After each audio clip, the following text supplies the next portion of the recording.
Hello and welcome to episode 33 of the Ecuador Insider Podcast. I'm Jesse Bayer, joined as always by my business partner, Darnell Dunn. We are coming to you today on May 11th, 2017. Have a really cool guest for you tonight who we'll get to momentarily. As always, you can reach us or find us on our website at abecuador.com. That's A as in Apple, B as in boy, Ecuador.com. 800 number from the States and Canada, 888-999-0948. And of course, our email, info@abecuador.com. So we are joined tonight by Gregory Diehl, and I'm really excited about bringing you this particular guest tonight. Because he has a little bit of an experience in just about everything I think our listeners are interested in. He's an entrepreneur. He's a voluntarist, which I appreciate. He has a ton of experience in sales. He's a successful author. As he describes it, currently he is homesteading in Vilcabamba, Ecuador, sort of out there building with his own hands. He's a traveler. He's lived in 50 or more countries, multiple passport holder, and he has a lot of experience with branding. He's helped people get second passports, etc. So really, really interesting bio. I'm going to just actually read Gregory's bio out of his book, which is Brand Identity Breakthrough, very quickly, and then we'll get right into it. Raised in California, Gregory Diehl soon embarked on a global quest for learning, self-discovery, entrepreneurship, and inquiry. Since then, Gregory has lived and worked in 50 countries and continues to help others along the path of self-fulfillment through exploration.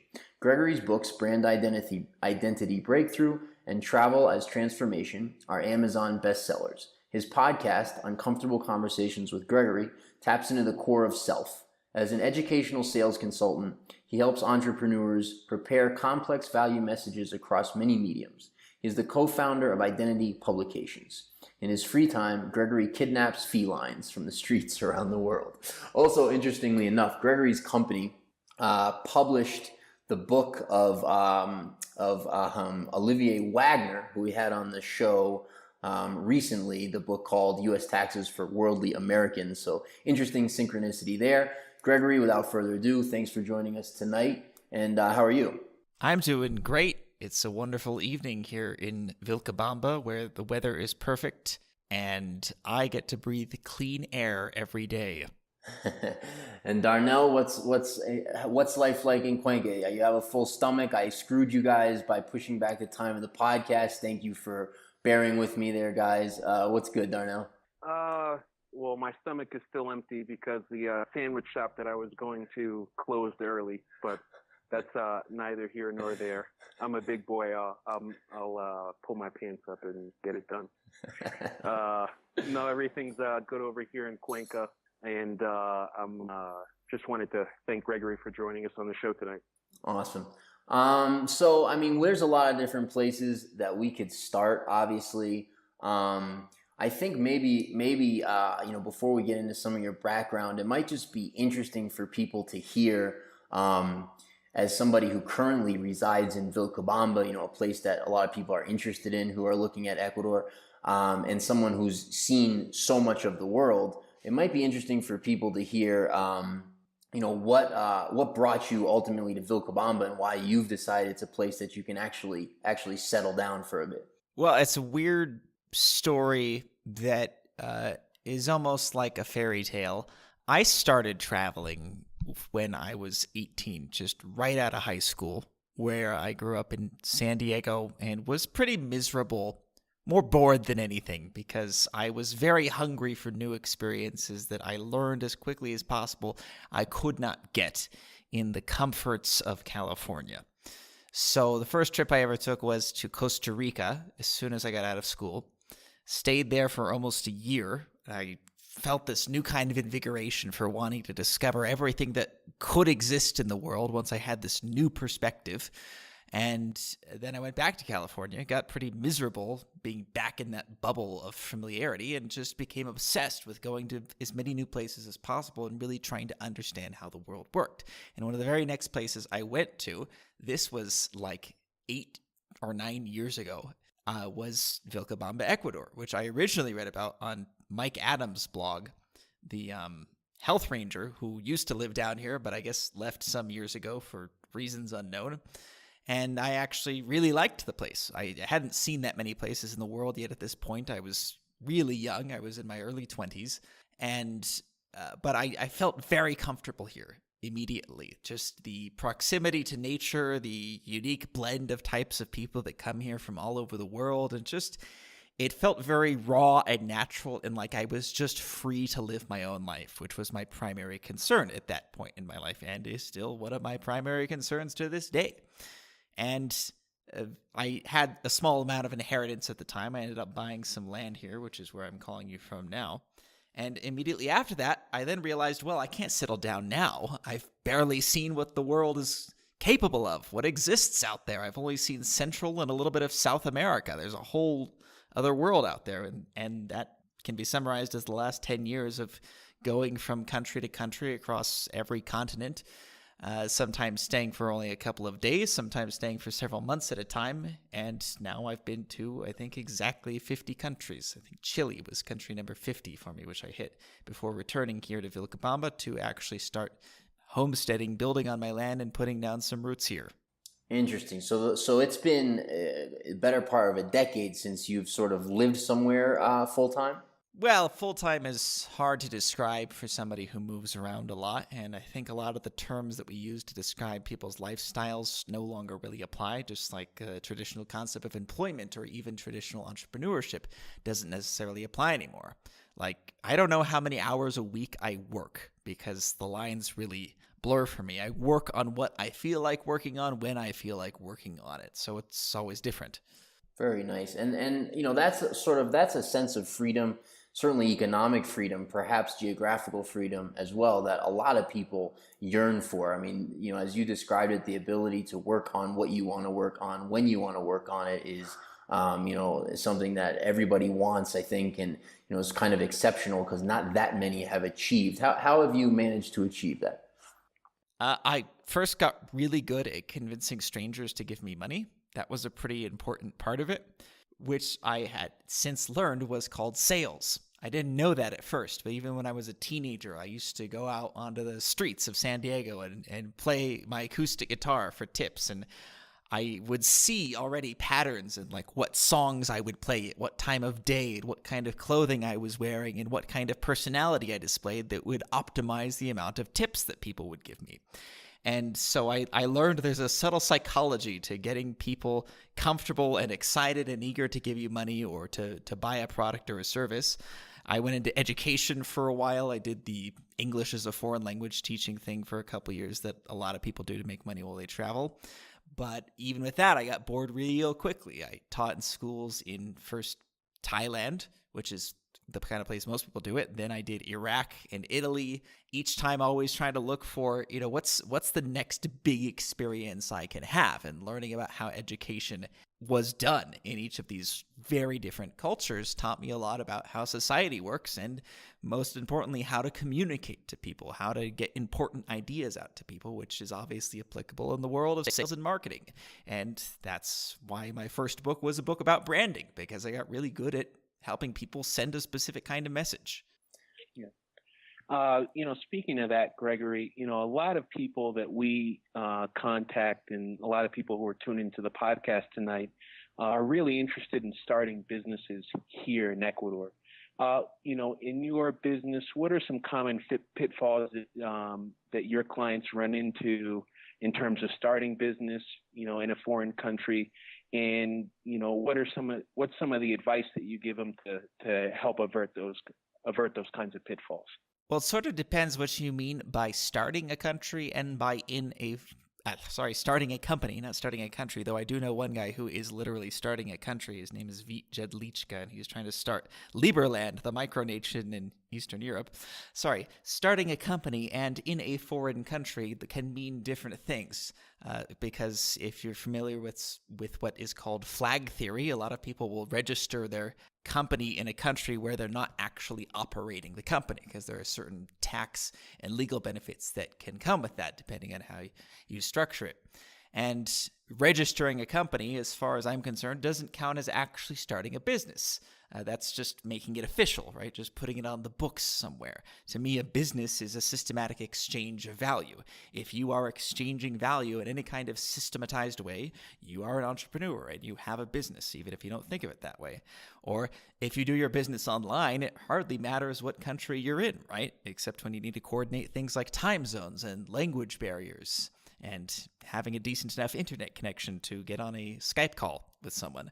So I would say the biggest obstacles to, quote, starting a business in, quote, a foreign country are the same obstacles that you face starting a business anywhere, which is that most people don't know what their business is. They don't know what the primary value of it is, and therefore they cannot optimize their business around that. They don't know why people they do what they do, and they don't know what makes it unique, and they don't know how to communicate those things. So if people just got better at that, all the other little logistical details would hardly matter at all. I think that's 100% true. Cool. So you mentioned a minute ago in your answer to the previous question, that you picked up sales from your experiences in these foreign countries. What's the punchline? Tell people about sales and sort of what you picked up along the way. What have you learned, or do people need to buy the book? People should definitely buy both of my books. That goes without saying. Brand Identity Breakthrough and Travel as Transformation. But everything I've done professionally in my life really follows a series of principles about helping people create new ways of thinking that didn't exist before, which might be abbreviated as saying helping them form their own culture beyond the default arbitrary one they happen to pick up growing up in the country they happen to be born, which is a major theme of the book Travel as Transformation. That to me, travel wasn't just about seeing cool places on Earth or having a really good time or becoming a worldly person. It was about really understanding what makes people act the way they do. Why does a person who grows up in China think and act totally differently than a person who grows up in Peru, right? Obviously, there are genetic differences, but beyond that, their behavior is shaped just by the experiences they have, the people around them, that have been these values that have been passed on for generations upon generations that people rarely ever even question, or that they hold up as sacred in some way. This is our tradition. These are our customs. We have to maintain them. Why? Why aren't people free to just choose how they're going to live their own lives? And it sounds silly to put it in the context of, like, if you think of the used car salesman who's trying to get you to drive away in a specific car, sales to me is the process of putting a new idea in someone's head and convincing them to act on that idea. And that can be anything from the used car to what your purpose in life is. It can be absolutely anything. If I have successfully convinced you of something you didn't know about before we started talking, and you are going to act differently because we talked, I have sold you on something. And sometimes that involves the exchange of money, which can be really useful if you're an entrepreneur who produces a unique, invaluable, and potentially complex product that you don't know how to convince people the value of. Very interesting. Darnell, you got a question, or you want me to continue? No, that just a comment really quickly. That reminds me of a manager that I used to have in my prior life in financial services, and he would always talk about the difference between sales and marketing, and it always really stuck with me. He said, sales is me getting on one knee and asking my wife to marry me. Marketing is how she got me to do that. Right. Mm-hmm. And Gregory, would you say then that maybe you sort of wrote a book about this to some degree, so maybe it's a silly question, but it sounds to me like those experiences you had in travel were really self-discovery, and you kind of discovering your mission in life and why you're here on this planet at this time. Would you describe it that way, or care to expand on that? Well, everybody needs mirrors to kind of show them the reflection of their actions. And I think the greater the diversity you have in your external experiences, the more of your internal self is revealed. And a very wise person once told me that there are really only two spiritual paths in life. And one is the path of denial, which is your typical monk who goes and meditates in a cave for 50 years and finds himself when he's removed all distraction from his experiences. And the other is the path of indulgence, the kind of person who wants every possible experience because every new bit of information he adds to his mental map of reality, the more complete the picture he has of himself. And that's the idea I sort of embraced with my travels over the last decade, and is a very strong theme in my book where I try to encourage people. It's not about the travel per se. It's not about this culture we've built up of getting on planes and living out of a backpack and sleeping in hostels and checking out fantastic beaches in Thailand. It's more just about embracing as many uncomfortable, strange, diverse experiences that you didn't even know could exist before, that your brain has no way of properly categorizing until you've become familiar with them. And when you do that over and over again, constantly push your limits of experience, which can be done in a million different ways, it's obviously not just limited to the act of travel, you become more complete as a person and you know yourself to a much greater degree. It's beautiful. It's inspiring. I like talking about your philosophy makes me not want to jump into some of these topics, more mundane topics. Obviously, we can take this any way you guys want. One thing I was interested in, however, is your experiences with, flag theory you mentioned. And, obviously you're a practitioner of that because, you've, I don't know so much in your entrepreneurial business life, but certainly, you've mentioned you're a multiple passport holder. You've helped people also accomplish that. Can you talk about that a little bit and maybe some of the advantages you see in some of those things?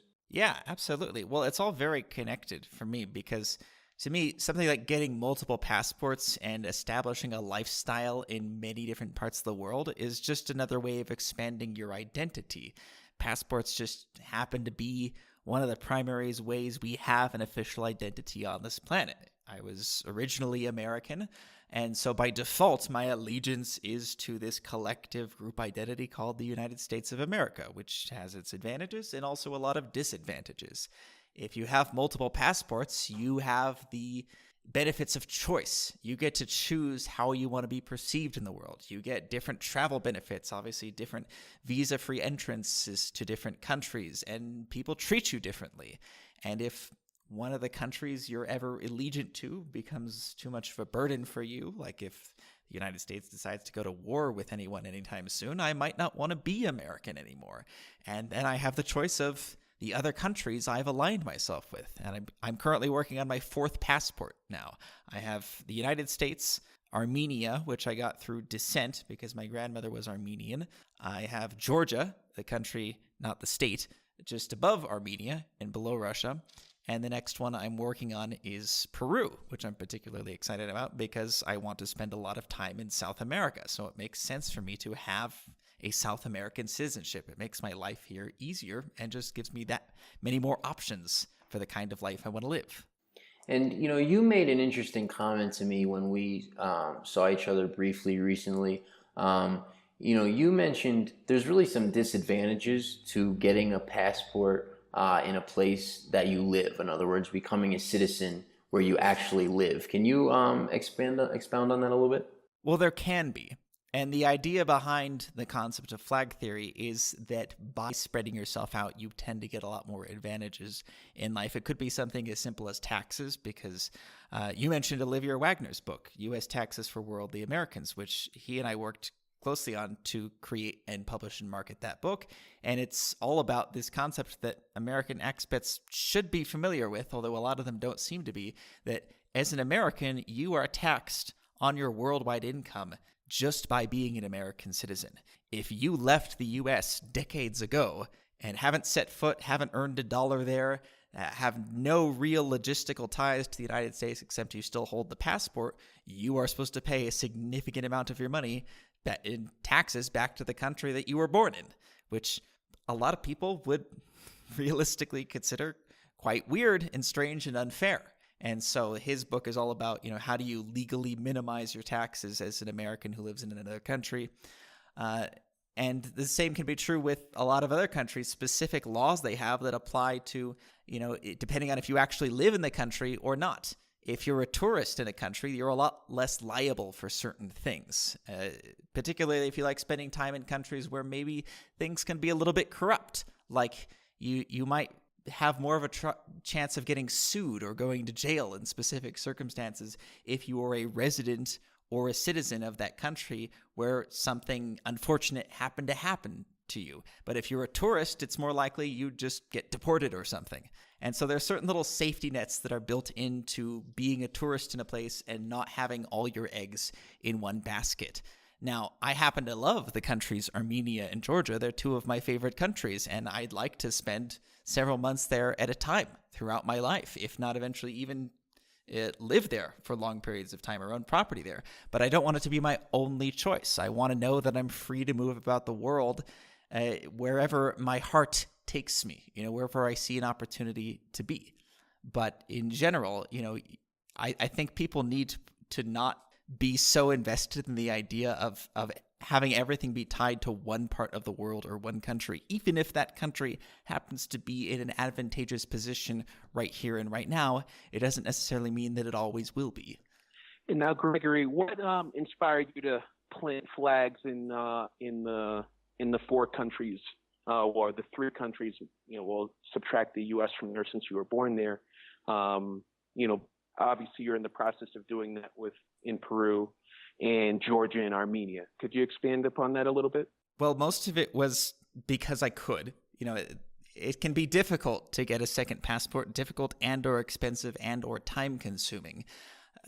A lot of people now know about these economic citizenship options where a lot of Caribbean islands will sell you citizenship for 6 figures or more. Or if you become a resident of many parts of Europe and live there for 10 years, then they'll consider making you a citizen. And it's different for each country. The specific amount of time you have to spend there, you may have to make some kind of investment, like now to qualify for residency here in Ecuador, I have to own property, which I do. I haven't applied for my residency yet. I'm not sure if I will. It sort of depends on my plans for how long I'm going to stay here. Every country has very complex, always changing rules that are too difficult for most people to figure out. Armenia was a pretty easy one for me because it's one of a handful of countries that have a citizenship by descent program. So if you've got a grandmother or grandfather from a place like Ireland or Italy or certain other parts of Europe, I think it's mostly confined to Europe and parts of Africa that these programs exist. You can, if you can prove your lineage there with birth certificates and various other documents, within a couple of months, they'll be happy to give you a passport. That's the easiest way to get one in general. I just am lucky enough that I have a grandmother from one of these countries. Even if the Armenian passport isn't a very strong one in general, it's still cool to have. The rest were just, it's funny because you mentioned sales. For a while, I was running the sales operation for, I think, another guest you had on the podcast, Andrew Henderson of Nomad Capitalist, which is sort of a consultancy for these offshore opportunities to let people know about legal strategies that they didn't know exist. And I think that's really useful just from the perspective of knowing that all these opportunities nobody told you about are there. Like I never hear anybody talking about Peruvian passports, which you can get after only 2 years of residency there. That's extremely fast compared to most other countries that require 5 to 10 years of residency. But nobody ever really seems to talk about that. But beyond the level of just getting the idea that these strategies exist, I highly recommend people just sort of look into local legal counsel for each of these countries, because if you try to go through a middleman, it's highly likely that you will either get completely tricked by somebody who doesn't actually know what they're doing, or you will end up paying 5 times more than you would have to if you just went to that country, found a competent lawyer, and researched the requirements it would take to get residency or a passport or set up a company or whatever it is you want to do there. But that is where I learned about a lot of these strategies, just by working with guys like Andrew Henderson and a lot of other very prominent figures in this space. Great, thank you. And how do you see that landscape globally? Do you take the position that it seems like there's a coordinated global effort to make all of these things more difficult all the time, whether it's passports, whether it's taxes, whether it's controls of any kind, and sort of the walls are closing in? Or do you take the approach that, maybe, I don't want to put words in your mouth, you'll say whatever you want, of course, but, maybe that, we sort of more create our own reality, and that there's always opportunities and there's always options, and that's kind of, an ongoing process in a more positive light? Well, there are always opportunities. It's just that the opportunities are always changing. There are always upswings and downswings, which is why you can't just look at things how they are now. You kind of have to look at the trajectory that things are on, and, what your time preference is, and what your purpose for getting involved in a specific country is. Like, I love living in Vilcabamba. I don't necessarily know if I want to be doing my business and my banking and my citizenship here in Ecuador. That might not be as strong a position to be in as just being someone who lives here, because I like the culture here. I like the proximity to nature, and I found a unique blend of elements here that I really haven't found anywhere else in the world. So if I can pick and choose the best of each place, that just requires, being a little knowledgeable, though, of what is possible. And that's difficult because there are 196 countries on this planet and growing. Again, if you count my friend who's trying to start a country in Europe, it's impossible to know about all these things as they happen the moment they become available. So, but it's just like anything else. Like, if you're an entrepreneur, you probably already have the mindset that it's not a good idea to only have one source of income, because no matter how good that thing is, if you're extremely good at a skill set that you can charge a lot of money per hour for right now, it doesn't mean you'll always be able to. Market conditions change. Maybe some product comes along that obsoletes what you were able to do for people and charge a lot of money for, and suddenly you can't charge it. Maybe there's a recession and nobody's buying that thing anymore. Maybe you move to a different country and nobody in that country needs that particular skill. So you should have many ways of making money. You should always be developing skills and abilities that you can monetize in some way. Well, the same is true with anything else. If you're able to move around freely, why only have a home in one place? Why only speak one language? Why only make connections and friends and business contacts in one part of the world? Why not do it in as many places as you can while you can? And then no matter what changes, you at least have options. It is quite enjoyable to talk to somebody as ideologically aligned as I am, and as ideologically aligned with me as you are, and someone as articulate as you. I couldn't agree more. I want to jump back for a second. You strike me, and I don't obviously know you well at all, but just talking to you on this podcast, you strike me as very authentic. How would you characterize the importance of authenticity in branding and marketing, but more really branding and growing a successful enterprise? I think, one, you have to be authentic if you're personally going to be fulfilled with what you're doing in the long run. I've known and worked with and for many guys who monetarily might be doing fairly well. Seems like their business is a success if you look at the numbers, but they're freaking miserable every single day of their life because they are trying to uphold a facade they have created that has grown beyond their control. So just for the sake of personal fulfillment, I think if you're being anything but authentic, you're really shooting yourself in the foot in the long run. And then two, you're much more likely to be successful externally if you're doing something that is authentically fulfilling to you and representative of you and your passions, because people have a way of recognizing passion and responding to it if they are also authentic people. So in other words, if you're being inauthentic, yeah, you can probably fool a lot of the people a lot of the time, but those are mostly also going to be inauthentic people who don't know who they are and what they want. And I think when you reach a certain point in your own personal development, there's really no other option except to be as much of yourself as possible and to find the environment that allows you to do that. So for me, a place like Vilcabamba serves those needs really well because it's the kind of place where people come from all over the world, and despite their very different backgrounds, it seems like they're all kind of here for a similar reason, which is to live an authentic life, be left alone, avoid drama as much as possible, although that's, as a totality, that's impossible. There's always some drama anytime you bring people together. But, even though Vilcabamba has like a lot of hippies that I don't necessarily agree with on every one of their conspiracy theory beliefs or something. I can still get along with them because I feel like we are here just to enjoy being here, and that's rare to find that mixture of people who are living life really authentically. Almost everywhere else I go in the world, I feel like people are putting on a facade of trying to live up to some weird cultural standard they learned of how they were supposed to be. And that's also why I like the book publishing industry I'm in now, because it was first personally very rewarding for me to realize that I could write a book and get really complex, deep messages out to people in my own authentic voice and publish them independently without having to go through the filter of a publisher. And then to help other people do the same thing, it sort of goes back to that, creating your own authentic culture by getting your unconventional, unique, personal message out there, which we've done with guys like Olivia and a lot of other people now.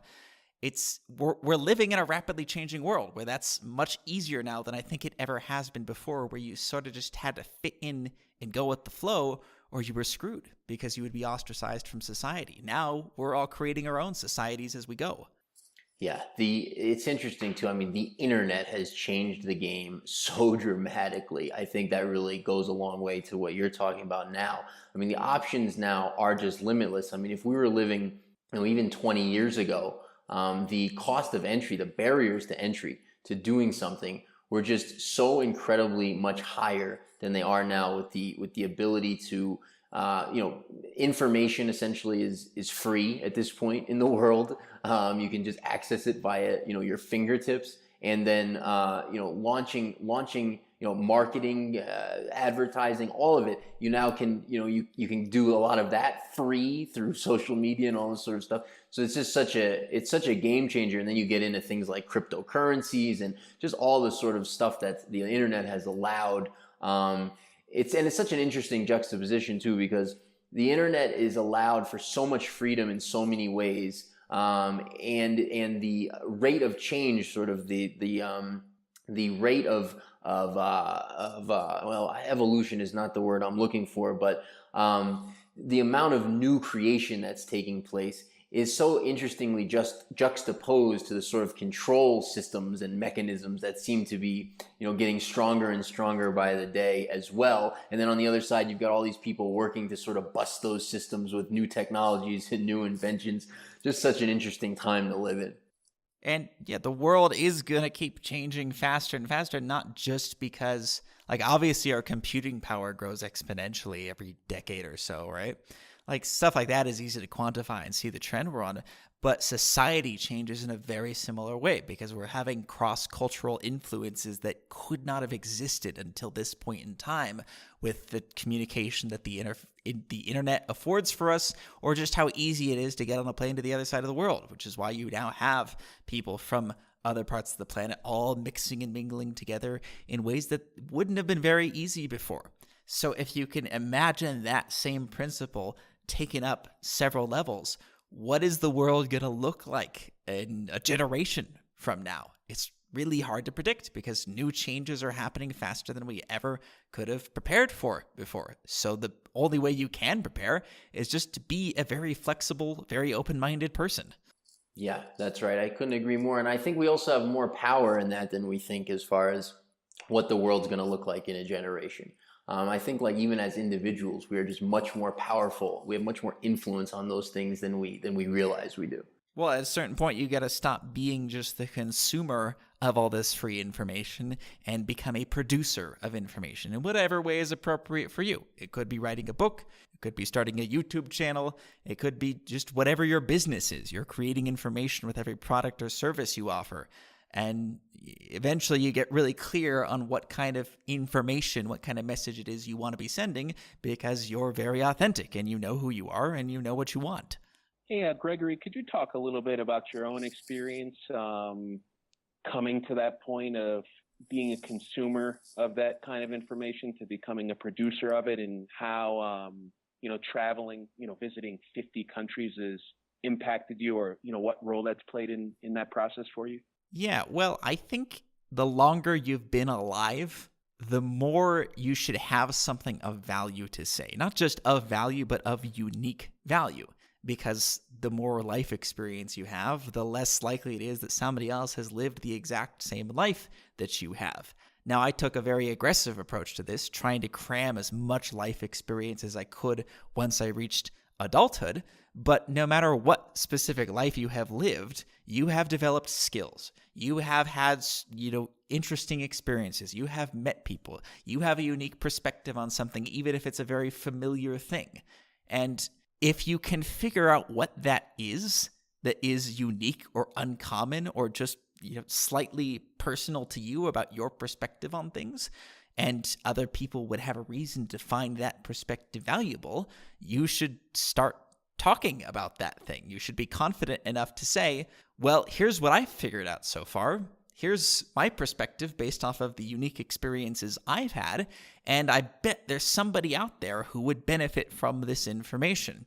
Now, people choose to become experts on specific niches, like I could try to become the second passport guy, but I wouldn't ever want to limit myself to just that. Like, the breadth of my experience is much larger from there. That's just one particular thing that I might have more insight on than the average person, right? But that's not what makes me unique or the thing that I want to devote my life to. It's constantly changing with every new experience I have. I can't imagine what I'm going to be like when I'm 50 because I will have twice as much experience then as I do now. And I will have a very different way of looking at things and a lot more to talk about. But in the meantime, even now at 28, which in most people's eyes is still a baby, and there are people who have accomplished way more interesting and impressive things than I have, it doesn't matter. I still have unique things I get to talk about because I have had unique experiences. And even if that doesn't make me the best in the world at something, the point where I could go out there and brand myself as the world's leading expert on some specific genre of knowledge, I get to say, I'm Gregory Diehl, and I've done a lot of interesting things, and my brain has processed it in such a way that you might gain from that perspective. Here it is. Books are my medium, but what's yours? What's your message? What's the best way to get it out to people? Understood. That was great. Thank you. Okay. You want to talk a little bit about, I think your model is really cool for how you're going about your publishing company. Do you want to talk about that for a minute?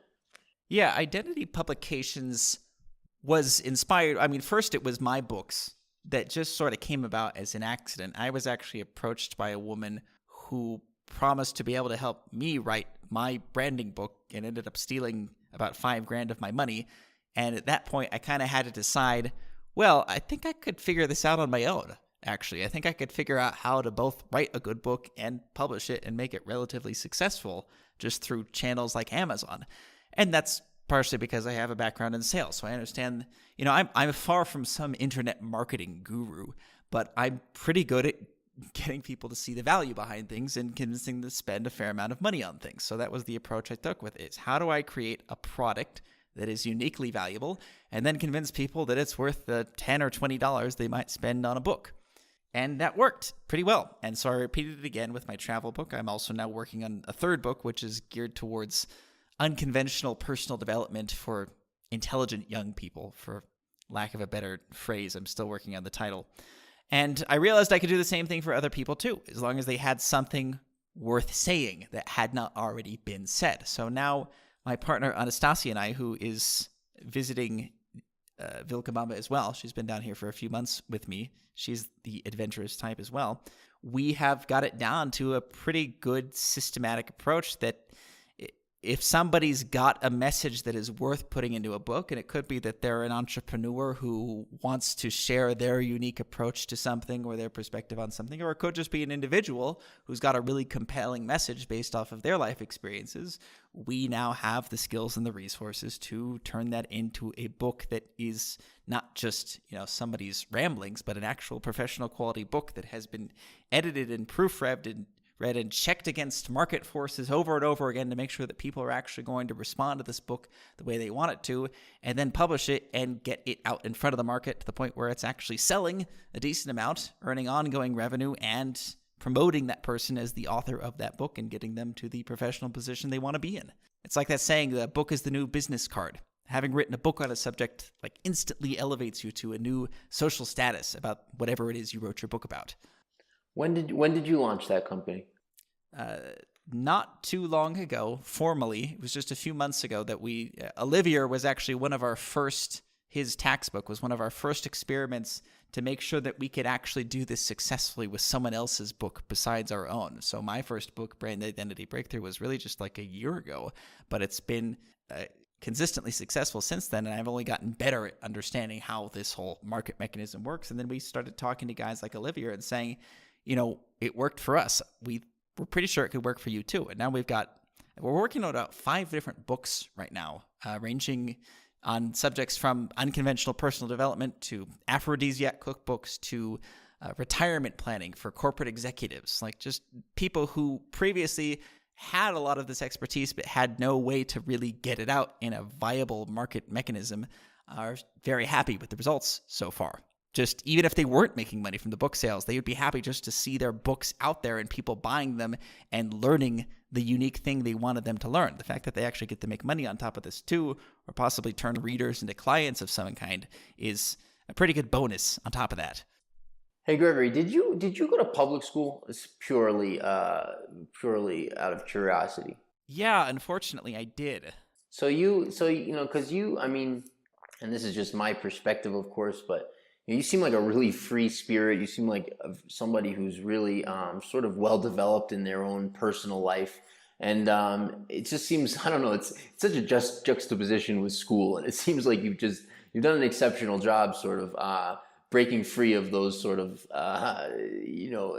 perhaps the ways that people would like to, or school and systems would like to sort of maintain your thought process and your life. To be 28 years old and have the experiences and thoughts you have, I must say, is actually quite impressive. Well, it's in spite of schooling, not because of it. Everything that's good about me today is more a result of the last 10 years of being away from schooling and the influences of my home culture. And that's one of the major themes in my travel book. And as in my experience as an educator, having seen how schools are run around the world, I can tell you the primary role of a school in any country I've ever seen is not to educate people or develop their intellect. It is to pass on the values of their culture. Some of those values are pretty good values, like, love your neighbor or something. But almost always they limit the children before they ever have a choice to decide for themselves how they're going to live their own life, what they're going to care about. And in a place like China, for example, it's Orwellian in its nature, where people are absolutely brainwashed to think and act a certain way from as young as possible. Some of these kids go to school for like 16 hours a day, just being drilled over and over with the values their culture wants them to have. It's astounding and terrifying, and it almost made me want to kill myself for the 6 months I spent in China just being around that kind of influence. It's the kind of stuff you can't imagine from the comfort of your Southern Californian upbringing. So no college either? No. My college was the world. Very good move. What do you think? I mean, I have my own opinions, but I'll put it in the form of a question. What are your thoughts on the value proposition of college these days? Well, I think it's obvious that it's been going down quite a bit. It's inflated, just like currencies inflate, which isn't to say that college is a bad idea for everyone. I know a guy I went to high school with who ended up studying theoretical physics right after high school because that was what he wanted to study. He was super into it. And I always used him as the example of the guy who should go to college. Like, he absolutely knows what he wants to obsess over and spend his life studying. And it's the kind of stuff he probably wouldn't get access to anywhere but a university setting. But at least 90% of other people go just because it's the most convenient default path that their society has arbitrarily set up for them. And maybe at one point it was true that it was the best way for job security or like a meaningful place in society or something. But now it probably functions much more the opposite, which is to get people into debt, get them to think in a very trapped, very limited way, and they don't get to exercise their creativity, their entrepreneurial thinking, or even just explore what they really want to do in life, even explore who they really are.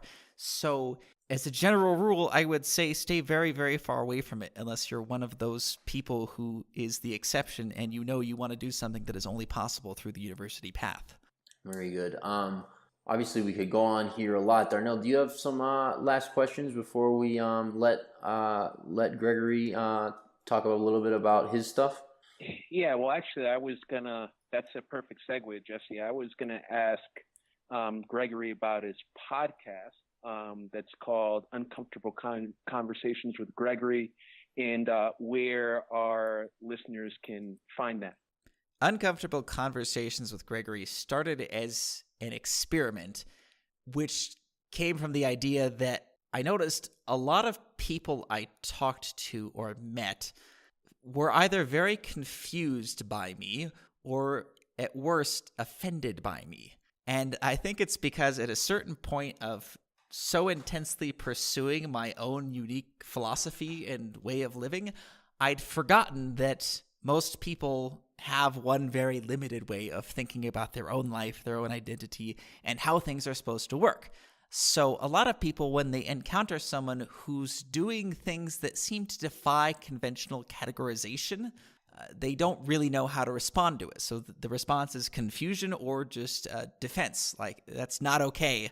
I'm offended by that. I'm not going to allow that into my worldview, and it makes them very uncomfortable. And the more and more I had conversations like this with people, just by accident, the more I realized that there was a specific type of value that could be derived from having very targeted, very uncomfortable conversations with people, where we could take some part of their psyche, some recurring thought in their mind that they did not know how to deal with, and have a conversation that made it easier for them to take something that was previously uncomfortable and make it comfortable, make it part of them. So the podcast has evolved naturally just as a way to discuss these parts of life, these parts of the human psyche, the parts of society that normally we don't really address. And it's certainly a fun experiment for me, because each episode I have no idea what we're going to talk about, and something interesting always ends up coming out of it, depending on who I have as the guest and what thoughts have already been covered in previous episodes. So I would encourage people who want to be challenged a little bit and encouraged to think in unconventional, potentially uncomfortable ways, to go check that out. You can find that on my website, which is just my name, gregorydiehl.net/podcast, or look it up on iTunes or something. My last name is spelled Diehl. Very nice. Great. Thanks for sharing that. Go ahead. No, I was just saying, thanks for sharing that. Yeah. Before we let you go, Gregory, obviously people can reach you at that website. Is there anything else you want to make people aware of as far as businesses or books that may interest our listeners? Well, first, I'd like to encourage people to come down to Vilcabamba, because now that I'm setting up my life here, literally building my home here and establishing a lot of connections and roots here, I want really cool neighbors.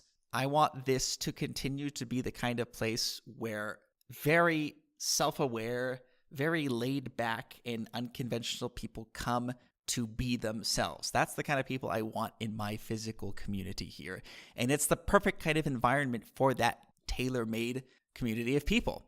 And it's already got a lot of those people here, which is great. But I think we've only barely tapped the surface of what is possible in a place like this. So if you want someone like me as your neighbor, I encourage you to come and visit Vilcabamba. You obviously don't have to move down here right away, but come check it out. And if you do come down to Vilcabamba, send me an email or add me on Facebook or something, and let me know you're in town. I'll be happy to meet you and show you around. You can email me at contact@gregorydiehl.net, or just look me up on Facebook, Gregory V. Diehl. And aside from that, I mean, I'm happy to work with more people who share my vision, my values, lifestyle or business-wise, whether that's if you got a book in you that you want to see out there in the world and a marketplace success, or you've got some kind of impassioned business idea that you know is not being articulated as well as it could be, and you think someone like me is the right person to help you do that. If I like it, I'm going to help you make it as successful as possible. So let's get in touch and see if that works out. Very good. Well, Gregory, you, to me, have been a fascinating guest. I think I really appreciate your ability to articulate a lot of these subjects that are, very interesting to me, and I think very interesting to anybody who's thoughtful and has a spiritual bone in their body as well. in addition, of course, to people who are, in the business world or entrepreneurs. So again, thank you so much for joining us. I really, really appreciate your time, and I look forward to hopefully doing something together in the future in one form or another. I'm sure we will have plenty more to do, both in and out of Ecuador. Very good. Darnell, you want to get us out of here? Oh, I think we may have lost Darnell. So I will go ahead and end the show. Once again, we are... Oh, I'm sorry. I'm here. You're there. I was muted out. Yeah, go ahead. Sorry about that. I was talking, and then you're like, Darnell's not here. No, I'm here. Well, I just first want to take the opportunity to thank Gregory for joining us in Echo Jesse's sentiment. Just really great to have you on the show today. And, if anybody wants to be Gregory's neighbor, we can help. That's true. Now they know who to turn to find their real estate, their property, if they decide to put down their roots here. We promise to screen people for you. Absolutely. Because, we want to see those kinds of people in Vilcabamba and all over Ecuador, as a matter of fact. So, again, thank you. If you want to get in touch with us, you can reach us on our website at abecuador.com. That's A as in Apple, B as in boy, Ecuador.com. You can reach us toll free from the U.S. and Canada at 888-999-0948 or via email at info@abecuador.com. Thanks for tuning in, and we look forward to hearing from you next week.